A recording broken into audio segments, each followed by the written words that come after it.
Hello friends, मैं आपकी दोस्त सुधा सिंह दिव्यांगम चैनल से आप सबका स्वागत करती हूं और आशा करती हूं आप लोग स्वस्थ होंगे। तो फ्रेंड्स, आज मैं एक नई स्टोरी लेकर हाजिर हूं जो सूरज वर्मा ने लिखा है उनकी यादों की झरोखे से। और ये स्टोरी सच में अगर आप लोगों ने ये ज़िंदगी जी होगी तो आप लोगों को अपनी लाइफ याद आ जाएगी और कुछ भूले बिसरे लोग भी याद आ जाएंगे। तो फ्रेंड्स, मैं स्टोरी शुरू करती हूँ। एक एहसास, दो अलग अलग वक्त पर, उनकी ये स्टोरी है। तो मैं कहानी शुरू करती हूँ। यूँ होने को तो प्यार सबको होता है, हमको, आपको, सबको। पर धीरे धीरे करके प्यार के मायने बदलने जो लगे हैं। पहले प्यार स्कूल कॉलेज में एक दूसरे को हर दिन चोरी चोरी देखकर हुआ करता था और धीरे धीरे होता था। फिर नोट्स बुक एक्सचेंज होते थे। घर आकर रात को जब पढ़ने बैठते और यूं ही आखिरी पन्ने को पलटते तो कुछ लिखकर काटा हुआ रहता था। बहुत देर तक देखने के बाद पता चलता था कि वो आपका ही नाम लिखकर काटा गया है। और फिर अचानक चेहरे पर एक शर्मोहाया वाली मुस्कान आ जाती थी जिसे तुरंत में काबू में करना होता था कि कहीं कोई देख ना ले और ये ना पूछ बैठे कि क्यों हंस रहे हो। प्रेम में हंसने का भी अलग मायने होते थे। अलग अलग वक्त की अलग अलग हंसी होती थी। वैसे भी छोटे भाई बहन से बड़ा जासूस तो बॉन्ड भी नहीं होता था उस टाइम पर। फिर यूं ही नोटबुक एक्सचेंज होते थे। छुट्टी के वक्त आते जाते नजरें मिल जाती थी और मिलते ही शर्म से झुक जाया करती थी। एग्जाम के समय पेपर लाए तो उसमें एक छोटा सा लव लेटर या पहला लव लेटर मिलता था जिसे आप सबसे छुपा कर रख देते थे। रात को सबके सोने के बाद लैंप को धीरे से बढ़ाकर धड़कते हुए दिल से पढ़ना शुरू करते थे। उसमें लिखी हर बात सच लगने लगती थी। पढ़ने के बाद सारी दुनिया बदली बदली सी लगती थी। दुनिया और सपने में सब कुछ बड़ा लगता था और हम छोटे लगते थे। एहसासों में जो कुछ भी घटता सब नया होता था। उतना नया जितना कि पहली बार ट्रेन का सफर। पर एक मुसीबत ये कि लेटर छिपाए कहाँ। किताब का जिल्द खोलकर उसके अंदर छुपा दिया और न जाने कब उसमें लिखे शब्दों और भावों को जीते जागते सो जाते थे। बैकग्राउंड कुमार सानू संभाल लिया करते थे। 90 के गाने यूं ही नहीं रोमांस से भरे हुए मन को भर देते हैं। अक्सर ये गाने भी साथ में बजते बजते सो जाते थे। कुमार सानू के गानों का तो यूं था कि कोई भी कहीं भी बजाए ख्याल सिर्फ उस इंसान का ही आता था। अगर उसमें बारिश हो जाए तो दिल में बिना कोई गाना सुने ही पहले प्यार का पहला गम बजने लगता था। बारिश के बिना लगता था कि प्यार करना और होना, यहाँ तक सोचना भी असंभव लगता है। प्यार ऐसे होता था पहले, या यूं कहें यही होता था प्यार, बिना किसी बोझ के साथ, सब कुछ मासूम और नया, जिसके लिए सोचकर ही पलकें शर्म से झुक जाया करती थी। रात को चांद को देखकर एक ख्याल आए कि दूर बैठा वो भी चांद को निहार ही रहा होगा और हम दूर बैठकर एक दूसरे से जुड़े हुए हैं। हम दोनों यूं ही दूर बैठे बैठे ही अधूरे चाँद को पूरा कर देंगे।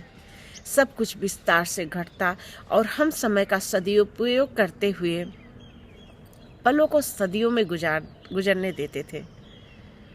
आजकल तो सोशल नेटवर्किंग साइट पर मिलते ही फिर नंबर एक्सचेंज होता है और चैटिंग शुरू हो जाती है। तीसरे दिन से सेल्फीज एक्सचेंज होने लगती हैं। मैं गलत या सही नहीं जज करने बैठा हूँ, बस दो अलग अलग समय पर होने वाले एक ही एहसास को महसूस करने में परेशानी और लुफ्त के बदल जाने की बात याद कर रहा हूँ। खैर, सबका अपना अपना नज़रिया होता है, मगर एक बार बिना सेल्फनेस के प्यार को फील करके देखिए।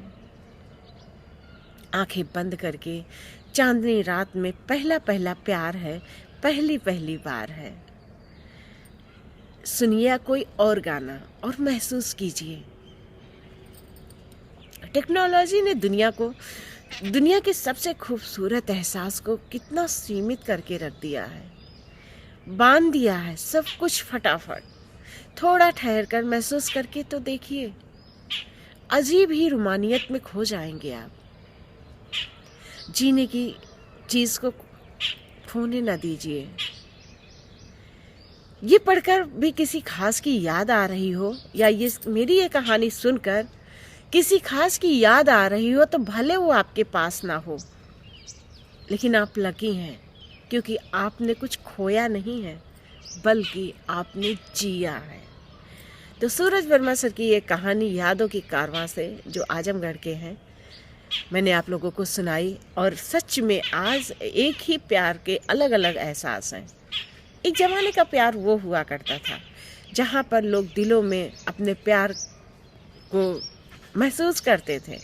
और आजकल का प्यार क्या होता है, हाय हेलो हुआ, मैं तुमसे प्यार करता हूँ, मतलब आधा एक घंटा आपकी चैटिंग हुई और उन्हें प्यार हो जाता है।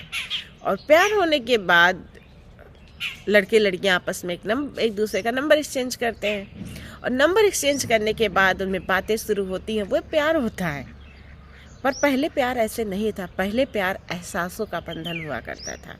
आजकल कुछ दिन दोनों में आपस में बातचीत होगी, फिर छोटी छोटी बातों पर लड़ाई हो जाएगी, और यहाँ तक कि लड़कियाँ और लड़के गलत पिक्स भी एक्सचेंज करते हैं, जो कि वो ये नहीं समझ पा रहे हैं कि ये सब चीज़ें प्यार नहीं होता है। प्यार तो साफ सुथरा होता है। आज और जब ये चीज़ें होती हैं, बच्चे एक्सचेंज करते हैं पिक्स, तो फिर ये उन्हें आगे चलकर ये सब चीज़ें ब्लैकमेलिंग तक आ जाती हैं। और बहुत से ऐसे केस हुए हैं जहाँ पर लड़के लड़कियाँ एक दूसरे को ब्लैकमेल करते हैं, उनके साथ कुछ ना कुछ गलत कर देते हैं। तो मैं बच्चों से कहना चाहती हूँ, अगर आप किसी से प्यार करते हो तो प्यार शारीरिक दिखावा नहीं है, प्यार एहसासों का बंधन है। अगर आप सच में उससे प्यार करते हो तो वो आपके एहसासों को पहचानेगा। आपकी गलत पिक्स देखकर वो अट्रैक्ट होगा, ये आपकी सोच गलत है।